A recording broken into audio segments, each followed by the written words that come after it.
Investasi saham memang menjanjikan. Kalian bisa untung 5%, 10%, 50%, bahkan ribuan persen. Kalau caranya benar. Kalau nggak benar ya bisa jadi kalian rugi, uang kalian habis, nangis-nangis, bahkan berakhir tragis. Kalau kalian mau sukses di investasi saham, ini dia 5 kesalahan yang mesti kalian hindarin. Kesalahan pertama adalah kalian nggak punya tujuan investasi yang jelas.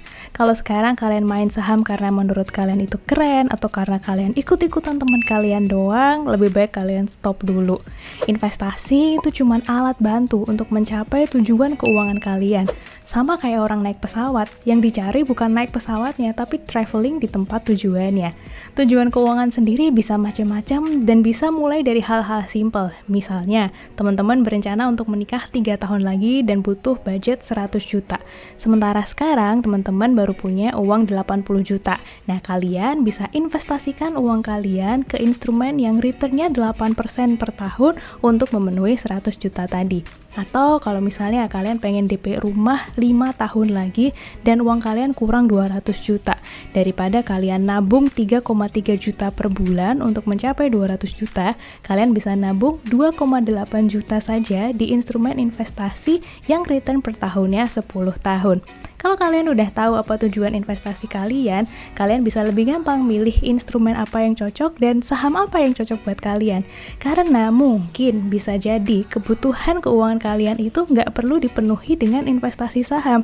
Bisa jadi kalian perlunya cuman ke reksadana yang risikonya lebih rendah. Buat teman-teman yang belum tahu apa tujuan keuangannya, coba komen di bawah. 5 tahun lagi, 10 tahun lagi kira-kira teman-teman akan butuh apa? Nanti kita pikirin bareng-bareng ya, instrumen apa yang bisa kalian pilih. Kesalahan kedua adalah banyak yang nggak paham sama investasi yang dilakuin. Coba sekarang aku tanya, berapa banyak dari kita yang tahu perusahaan yang sahamnya kita beli tuh 5 tahun terakhir untung terus nggak ya? Atau jangan-jangan dia pernah rugi? Terus utangnya naik terus nggak sih? Atau mungkin ada yang lebih parah nih, ada yang nggak tahu perusahaan yang dia beli itu bergerak di bidang apa dan anak usahanya apa aja. Beli saham itu sama aja kayak beli perusahaan. Kalau kita beli tas aja bisa mikir 1.000.000 kali, apalagi beli perusahaan tempat kita nanemin modal kita. Sekarang ini emang banyak banget sih orang-orang yang beli saham bukan karena mereka paham, tapi karena mereka ngelihat tren, terus dia FOMO, pengen ikutan beli saham yang lagi ngetren. Atau dia beli saham karena direkomendasiin sama influencer panutan mereka. Padahal menurutku jangan sampai kalian beli saham karena rekomendasi orang lain. Kenapa? Karena apa yang bagus buat mereka belum tentu bagus buat kita. Dan alasan kedua adalah mungkin walaupun mereka niatnya baik, bisa jadi hasilnya jelek dan membangkongkan buat kalian. Misalnya nih, influencer A nyaranin saham X, dan ketika saham X ini dibeli oleh jutaan followers dari influencer ini, apa yang terjadi? Harganya akan naik. Dan kalau harganya udah naik, biasanya nih orang-orang akan take profit. Kalau udah banyak yang take profit, apa yang terjadi? Benar banget, harganya akan turun. Dan kalau udah kayak gitu, siapa yang rugi? Ya kalian yang beli sahamnya di harga tinggi. Maka dari itu, sebelum beli saham, kalian harus cari tahu sendiri perusahaan ini tuh kinerjanya gimana, cocok nggak buat profil risiko kalian.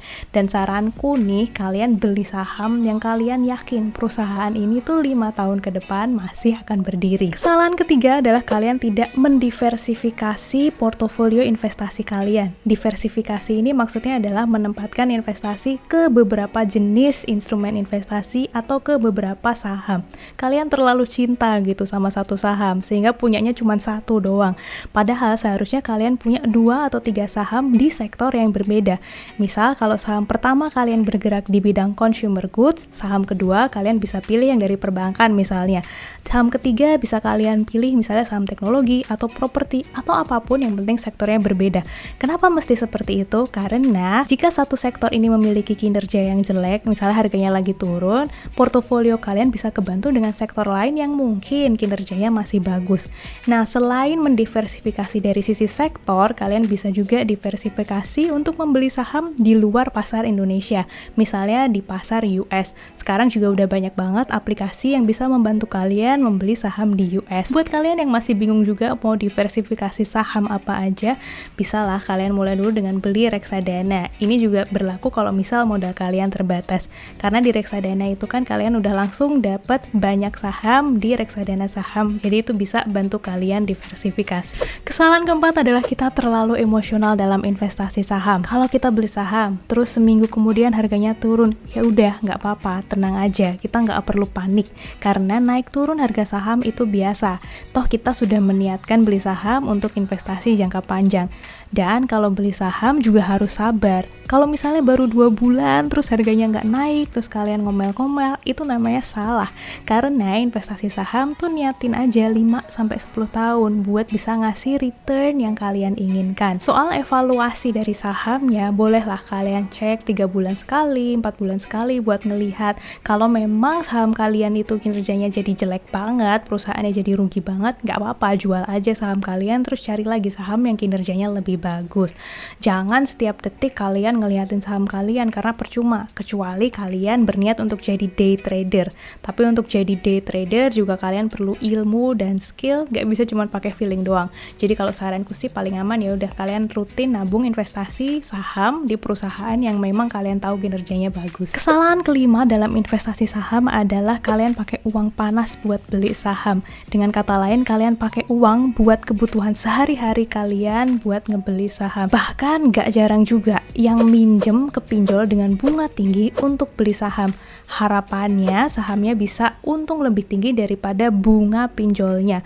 Kalau udah kayak gini menurutku sih bukan investor lagi, tapi jatuhnya ke gambler atau penjudi. Karena investor itu punya anggaran dan plan sendiri untuk investasinya. Mereka pasti sudah punya dana darurat terlebih dahulu, sudah punya plan untuk asuransi, dan mereka sudah menyiapkan uang untuk kebutuhan sehari-hari. Kalau kalian investasi saham menggunakan uang dingin di luar dari uang kebutuhan sehari-hari kalian, jatuhnya akan enak. Karena meskipun nanti kalian rugi misalnya, kalian tetap bisa hidup seperti biasanya.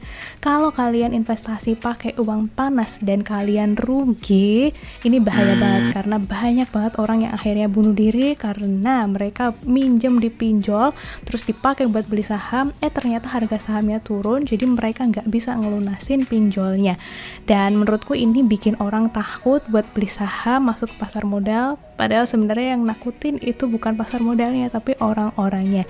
Jadi pastiin kalian menggunakan uang dingin ketika berinvestasi saham ya. Di luar 5 kesalahan tadi ada satu kesalahan yang juga sering kita lakuin, yaitu nunda-nunda buat investasi. Kalau ada yang masih nanya kapan waktu yang tepat buat investasi, jawabannya sekarang. Karena kita nggak pernah tahu harga saham ke depan seperti apa. Jadi kita nggak perlu sok-sokan mau timing the market. Banyak juga riset yang membuktikan bahwa mereka yang rutin berinvestasi di saham memiliki return yang lebih tinggi daripada mereka yang keluar masuk karena pengen timing the market.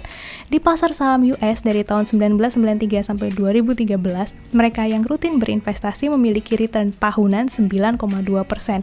Sementara mereka yang keluar masuk dan kehilangan beberapa hari trading, returnnya cuma 5,4%. So, nunggu apa lagi buat investasi? Yuk kita investasi saham, tentunya dengan cara yang benar ya. Thank you for watching.